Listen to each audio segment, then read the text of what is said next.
You've decided to adopt stream processing to quickly analyze your data and react to emerging situations, but you're not really sure where to start or struggling to get things working properly. I'm Stefan, and in my role I'm helping customers to design and build streaming applications. And I'm going to walk you through best practices for building low latency streaming applications with Apache Flink on AWS. And I'll show you how to avoid common pitfalls. You're going to learn how you can best build streaming applications with Flink on AWS so that you can start gaining actionable and timely insights from your streaming data. So let's start with a quick recap what Apache Flink is and why it's so compelling for a wide array of use cases ranging from event-driven applications, streaming analytics, streaming ETL, but also batch processing. Apache Flink is a distributed processing engine for stateful computations over bounded and unbounded data streams. This basically means that Flink provides a unified engine for both batch and streaming. And in addition, Flink has been built to address common challenges of stream processing. It provides strongly consistent state and exactly once messaging out of the box, and it supports event time and provides means to handle late arriving events, so that you can really focus on your application logic rather than dealing with these complexities of stream processing. Flink also comes with a set of very expressive APIs. You can either use SQL to analyze your streaming data, or the more declarative Data Streams API, as well as looking for individual events, correlating individual events, and looking for patterns in your streaming data by means of complex event processing. Flink also supports an agent-based paradigm called stateful function that can be evaluated on top of Apache Flink. And what has made Flink so successful is that it can provide low latency stream processing with all these guarantees, even if you're scaling the processing out to leverage terabytes of state. And last but not least, there's a very active open source community around Flink, so there are various integrations to other open source projects. So let's take a look at different options how we can actually deploy and run your applications on AWS. You may already have a Yarn, Mesos, or Kubernetes cluster. And that's great because Flink supports these cluster managers as deployment targets. Alternatively, you can create managed Yarn or Kubernetes clusters for your Flink workloads by leveraging Amazon Elastic MapReduce or Amazon Elastic Kubernetes Service. In addition, you can also run your applications in a fully managed environment on Amazon Kinesis Data Analytics. So let's dive a bit deeper into these two deployment targets and what it means to run Flink applications in production. The Flink community maintains Docker images to deploy Flink in a containerized environment. Flink clusters, specifically session clusters, have two main parts: a job manager and task managers. The task managers essentially provide the compute resources to actually run your Flink application, and the job manager orchestrates the execution of the application. So to provision a Flink cluster on top of Kubernetes, you would have a deployment for a single job manager and a deployment for a pool of task managers. And you can then submit your job to the cluster. So it's pretty easy to get started with Flink on Kubernetes. But for production deployment, there are still a couple of components missing. Right now, you cannot really tell whether the application is healthy or not.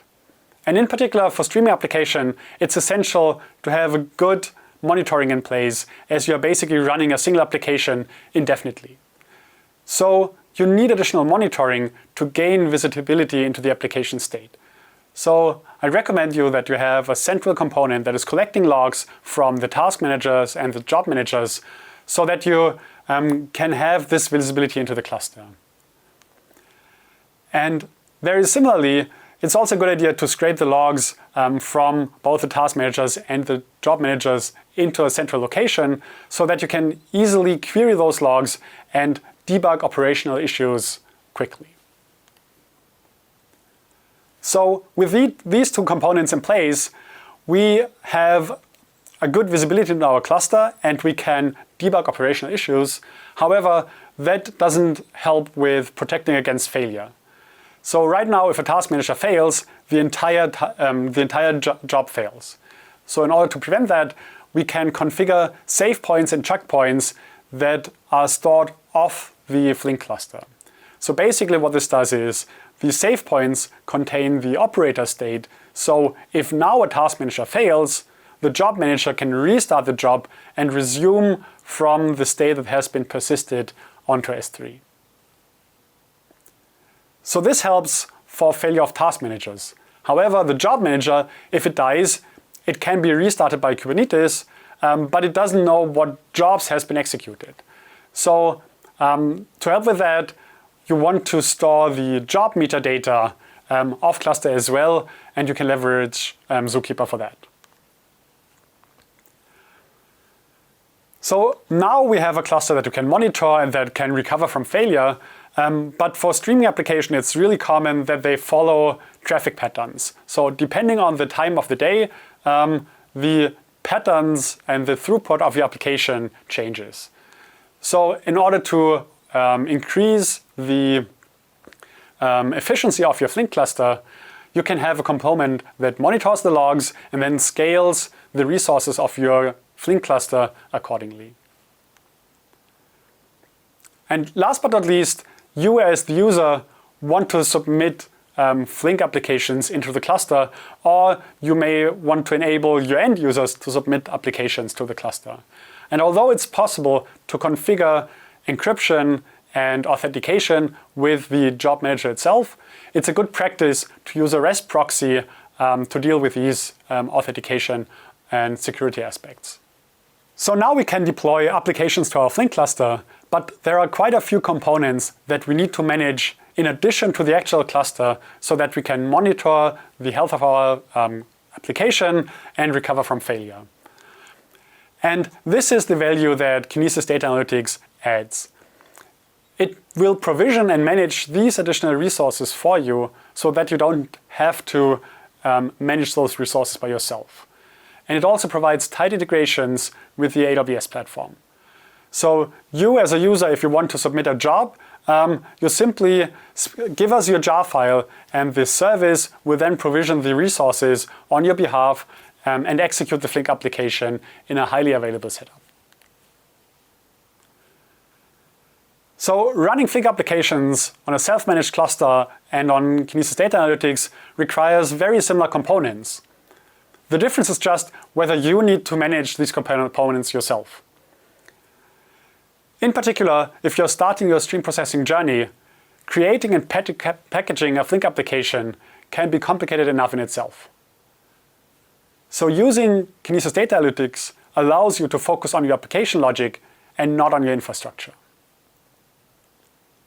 But at the end of the day, Kinesis Data Analytics is a managed service. It chooses well-balanced defaults, but you cannot turn each and every knob. So if you're running, for instance, a Flink application that requires large state, if you're managing the Flink cluster yourself, you can choose memory-optimized instances to accommodate for the large state. In addition, you can also optimize more easily for cost by leveraging reserved instances and savings plans. And if you're using a batch program, you can even consider using spot instances to reduce the cost of running your Flink cluster. And there are no restrictions on which Flink configuration options you can adapt, as you have full access to the cluster. So in general, I would recommend considering Kinesis Data Analytics, and only when you have specific requirements for your application, leverage a self-managed cluster.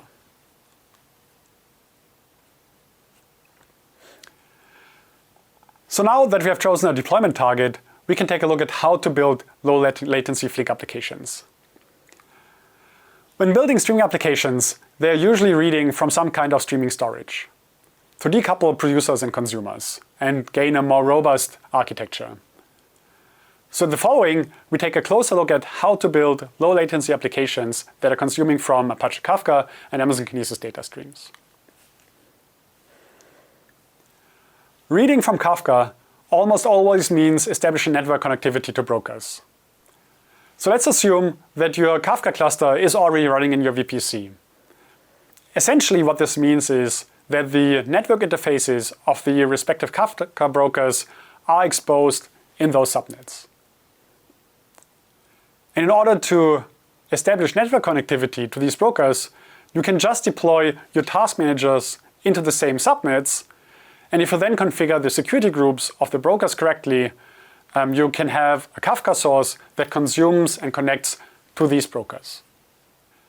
And if you cannot place the task managers in the same subnet, you can use other means to establish network connectivity. For instance, you can use peering, transit gateways, shared subnets, etc.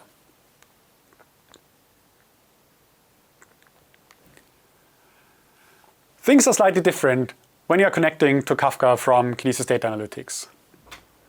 With Kinesis Data Analytics, the task managers are provisioned by the service and are actually running in a different VPC in a different account. But you can enable VPC support, and for KDA what this means is that it basically exposes the network interfaces in the respective subnets as well, so that now you can start connecting your Kafka source to the brokers again.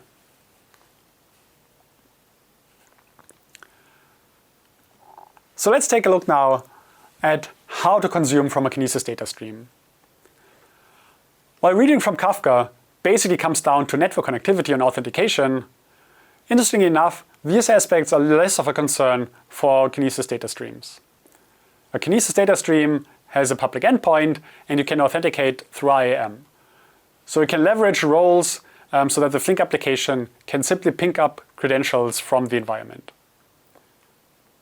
However, a Kinesis data stream is using a throughput provisioning model, so you need to be a bit more careful when designing your application. Each Kinesis stream consists of shards, and a shard can ingest 1,000 events per second and up to a megabyte per second, and egress 2 megabytes per second. And you can read 5 times per second from a Kinesis stream or from a shard. And by adding and removing shards from your stream, that's a way of scaling the throughput of your stream. But as a Kinesis data stream imposes those limits, you need to make sure that the Flink application is respecting these limits so that you're not getting throttled. To simplify things, I'll just look at a stream with a single shard. But what I'm going to discuss behaves exactly the same whether the stream has a single shard or thousands of shards. To read, a consumer issues a getRecords call against the stream. And in return, they receive up to 2 megabytes of data. And once this data is processed, they issue another getRecords call. So you have this infinite loop of getRecords call. And a single shard supports up to 5 getRecords calls per second.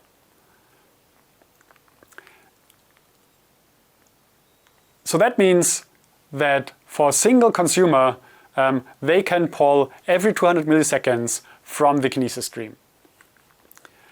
However, these limits are shared across all consumers. So if we increase the number of consumers to 5, now each individual consumer can read 1 time per second, which will sum up to 5 getRecords calls per second. And on average, a single consumer can receive up to 400 kilobytes of records or of data. So when increasing the number of consumers, the latency goes up, whereas the throughput for each individual consumer goes down. So that applies to the default protocol. And with the default protocol, you have to fine-tune the latency and the throughput and the number of consumers. And these are the configuration options that are important for this end. With getRecords interval millis, you can determine how long Flink will pause between 2 getRecords calls. So this defaults to 200 milliseconds, but if you have more consumers, you need to increase that setting so that they are not conflicting for resources. You can also enable adaptive reads, which will automatically fine-tune the number of messages that are read per get records call so that the overall throughput remains below the 2 megabytes limits. And last but not least, you can set an upper limit to the number of records that are read by each individual get records call. But these settings only apply for the default protocol. Apache Flink has recently added support for a newer HTTP2 based protocol called Enhanced Fanout. And with Enhanced Fanout, each individual consumer first registers with a stream, and this then creates a dedicated EFO pipe for every individual consumer. So the limits are no longer shared per consumer, and each consumer can read with a full 2 megabytes per second. And the mechanism to deliver messages is no longer pull-based, but instead changes to a push-based model. So the latency goes substantially down and is again independent of the number of consumers.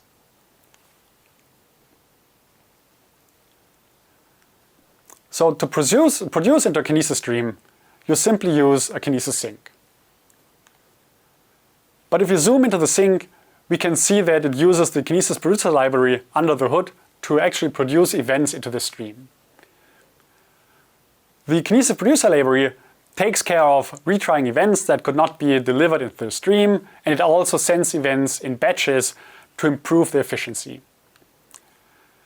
And the way the KPL achieves this is by using an internal buffer. The sink will basically accept all records and store them in the internal queue of the Kinesis producer library, and the KPL will then eventually persist these events from the queue into the stream. In general, that's a great idea, but if the Kinesis stream is under-provisioned, you may run into problems. Events are going to pile up in the queue, and eventually they can exhaust the resources of the task manager. So in order to get around this, you need to limit the number of messages in a queue. And with the default buffering, a queue size of 100 kilobytes per shard should be sufficient. So you can set the queue size or the queue limit to something around number of shards times 100 kilobytes divided by the average record size. And now if the queue is full, the Kinesis sink will no longer accept messages, and this then builds up back pressure and will eventually slow down the source so that the throughput of the application is adapted to the throughput of the slowest operator. This is much more graceful as you are not exhausting the resources of the KPL queue. So it appears that it's much more complicated to consume from Kinesis compared to consuming from Kafka, but it's actually not. It's just that the shards of a Kinesis stream are very fine granular scaling units. So you will notice the limits much earlier. Whereas with Kafka, even a small cluster easily supports tens of megabytes per second of throughput, so you will only notice the limits on a substantial load. So with Kafka, these complexities are somewhat hidden, and you may just not know exactly where these limits are. So for the rest of the session, I'd like to spend on best practices and lessons learned. Flink has very expressive high-level APIs that have been designed very carefully to deal with many of the complexities of stream processing. And yet, I've seen customers going straight to the low-level API. The low-level API allows you to implement very complicated things. For instance, you can create your own specific custom time windows, and they let you manage state yourself. But if you're not careful, you can end up with an application that does not scale properly or shows an ever-growing checkpointing size if you're not purging state properly.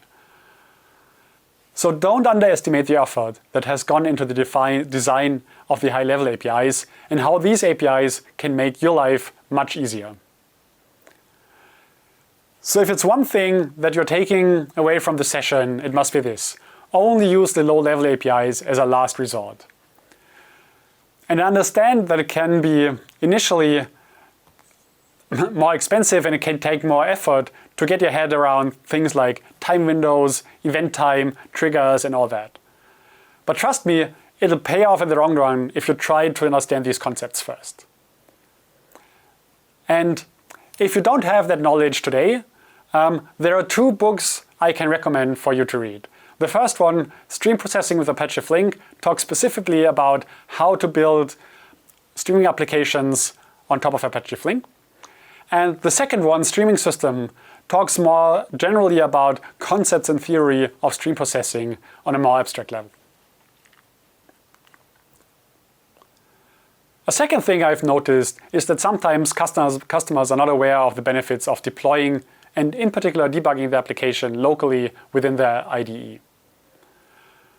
With your IDE, you can set breakpoints, you can step through a code, you can inspect variables, see stack traces, etc. And by creating mock sources and sinks, you can also profile the application quite nicely to identify and resolve performance bottlenecks. So sure, it's not the same environment as your production cluster, and you may still experience slight different behavior and dependency conflicts when you eventually deploy your app to production, but it can still save a lot of cycles if you first use your IDE to debug, as you can iterate much faster. But how can you actually identify performance bottlenecks and scaling a Flink app? Before we dive into that, we first need to spend a moment on how Flink apps are executed on a cluster. So this is just a very basic streaming word count application. It has a source which can be Twitter tweets that are sent to a map function. The map function then splits those tweets into words. The words are then counted over a tumbling window and persisted through a thing. So in this case, we have one parallel instance of every operator of the application. And this set of operators that makes our application is executed on a so-called slot. So each task manager provides slots, and when they register with the job manager, they offer slots to the job manager, and the job manager can then schedule a set of operators on each and every slot. But in practice, we parallelize the execution of the application by having multiple instances for some or all operators. So in this case, I've scaled out the map and the count operator. And these two operators, again, scheduled on a slot of one of the task managers. And what's important to understand is that the maximum operator parallelism determines the number of required slots. So Flink doesn't really care how many operators are in a slot. It's all about the maximum parallelism across all operators. So if I scale out the map function even further, those operators would be scheduled in their own slots. And you can actually control how many operators are available on a task manager. This gets important if some operators are slower than others. The map function from the previous slide, for instance, may be doing some enrichment and may call an external API endpoint, so it's using slow network I/O. And we can scale the application by adding task managers, and we can then increase the number of slots and hence increase the parallelism of the application. But in that way, we are also adding additional CPU and memory resources. But if the processing is bound by network I/O, these resources are not really required. Yet we are actually paying for them. So if you're running Flink yourself, you can actually specify the number of slots per task manager. And with KDA, you can do something similar by adapting the parallelism per KPU. Think of this as adding threads to an application. The application won't have more resources, but increasing the parallelism may still speed up the computation. But this generally works only well for I/O-bound applications and may introduce overhead for other types of applications. So how can you actually know if your application is slow and what is actually causing the problem? There are tons of useful metrics that are exposed by Flink that let you track resource utilization. Things like CPU utilization, memory utilization, checkpoint size, and duration. And I've included further guidance in the references with which metrics to look at and how to configure probe alarming on them. But in addition to looking at the application itself, it's also important to consider the metrics of the sources and the sinks. If you're reading from Kafka or Kinesis, you can get information whether your application can keep up with the throughput of the stream or if it's falling behind by looking at the records lags or the millis behind latest. So also closely monitor the resource utilization of your sources and sinks as well. And Flink helps you to identify bottlenecks inside the application as well, by using a concept called backpressure.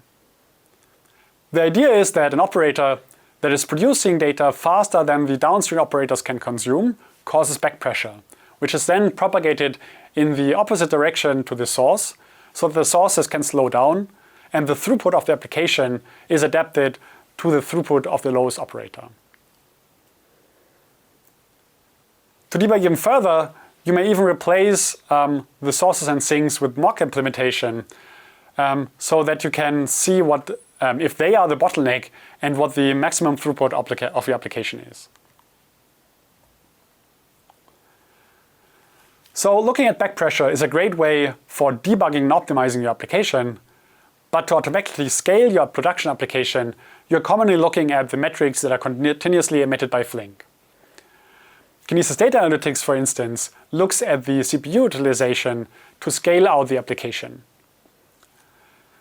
And the reason Kinesis Data Analytics is scaling in much more conservatively than it's scaling out is that scaling a Flink application causes some downtime.